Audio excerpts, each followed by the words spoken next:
Creme de la creme. How are you, crumbs? Crumbs. Hey, I put this video you're gonna see here, following this your little me spieling, is from two years ago. Okay, 2 years ago, I think. 2020. Yeah, it was 2 years ago because the anniversary today is the last day of April in 23. So my dad passed away on the 19th of April of 21. And so then I went on a little bit of a trip. And ended up all over the western half of the United States, which is whatever. It was good, but I found these videos. I finally got my computer hooked up. I got Starlink, which is awesome. And so I just put this together. It's a video of a dam that I built with my buddies over in Wausau, Wisconsin. Wausau. And anyways, here it is. Well, I hope you enjoy it and watch it till the end. I just am talking and doing my thing. So, all right, we'll see you later. Enjoy the video. All right, guys. Hi, how are you doing? It's Mike Berg, Michael J. Berg. I'm in Minot, North Dakota. Why? Well, it's behind me. Yeah, a lot of things are behind me. But today, we're doing a little something different. I'm going to add some I'm just doing something different, okay? I'm in my Guidesman series clothes that I haven't had out forever because, you know, Gander Mountain went left. Anyways, hey, we're at a dam site. For real.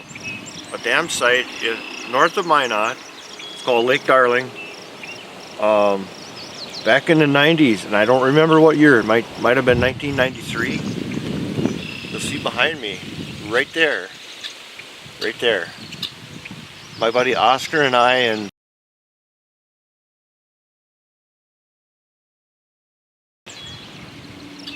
I don't know the other guys' names because they weren't my buddies. Maybe one other guy. We built all of those dams, gates, all the ironworks at our shop at Lemke Industrial Machine back in Wausau, Wisconsin. And the machine shop did all the cable, boy, if I could remember what they're called right now,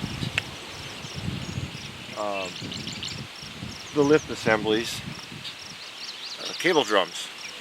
Cables wind up, there's a big planetary up there that just raises and lowers the gates. So, that being said, I came here because I wanted to see for myself what it looked like. Because back then, this was all a rubble field. It was all construction. It was either late April or late March. It was colder than the wind blew. We were out here to do a little touch-up things for the fit-up for the company called Industrial Builders, which I have no idea. I think they were out of North Dakota here.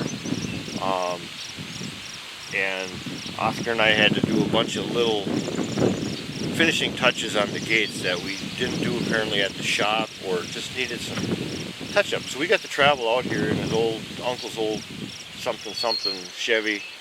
Got chased out of here by a big snowstorm. It was quite the time, and I learned how to drink. I learned what a black Russian was, and I learned what a white Russian was.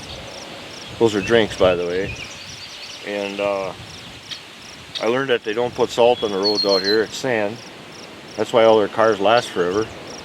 And what else? We had a good time, really. We worked 12 hours a day until we just worked. That's what we did. Got it all set up and everything fixed, and the guy says, you guys better get out of here because there's a snowstorm and you're going to get socked in for 3 days. So he checked off the list and said, go. So that's what we did. And I hope there isn't too much wind noise here today, but it's kind of cool.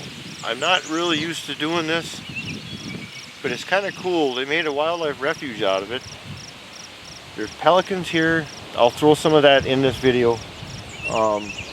There's ducks, there's fishing, there's a huge lake up there.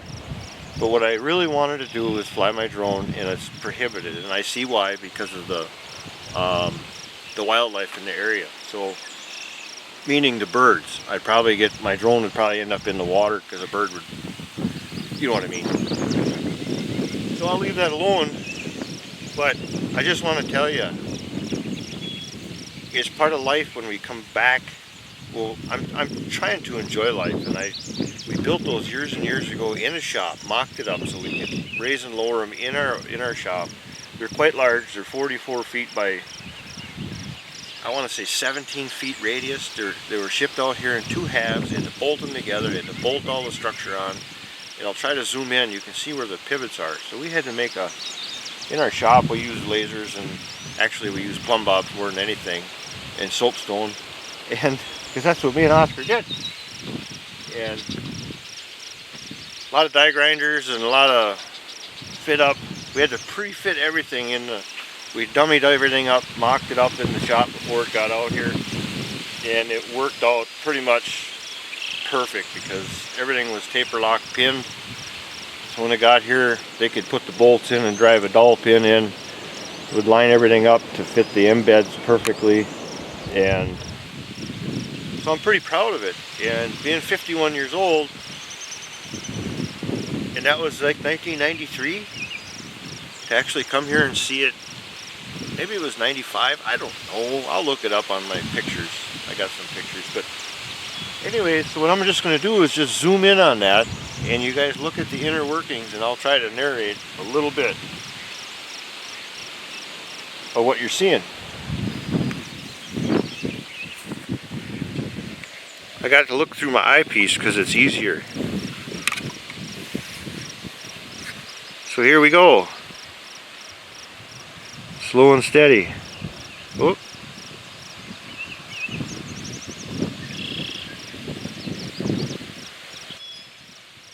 There is the gates, and the embeds I'm talking about are on the end of that, where that ladder goes up and down. Those were just a giant box with these huge big bolts that go way deep into that concrete, and that's all it pivots on, that big bearing. That gate opens and closes by each one of those arms, and where the water's coming from right now is just a spillway underneath. So all the gates are actually closed, and what they do is they actually just use it for flood control in the spring thaw and in the winter. They don't open them for much else. They control everything right there. There's spillways underneath each one of those columns. Well, let's say the center 2. And if you notice right in there, you see the electrical boxes on them, and you see that stainless steel? Those gates are actually heated. They're heated with electric elements so that, let's say the lake is froze up to those, they can turn on the electricity, warm up the surface of the gate, and actually open that gate. And I believe that one. 2 gates had full electrical heaters in them. And of course that's the mechanic's house. That's where we had our safety meetings and that when we were here. And they had a scaffolding. I had to climb up and down and manually run the gates because yada yada yada, long story. But as I said, I'm pretty proud to come back and look at it. And yeah, it's a pretty neat deal. All those years later, I'm sitting in there's a nature preserve here, and that's what I'm doing, sitting here watching. And I'm going to sit at the picnic table and just relax.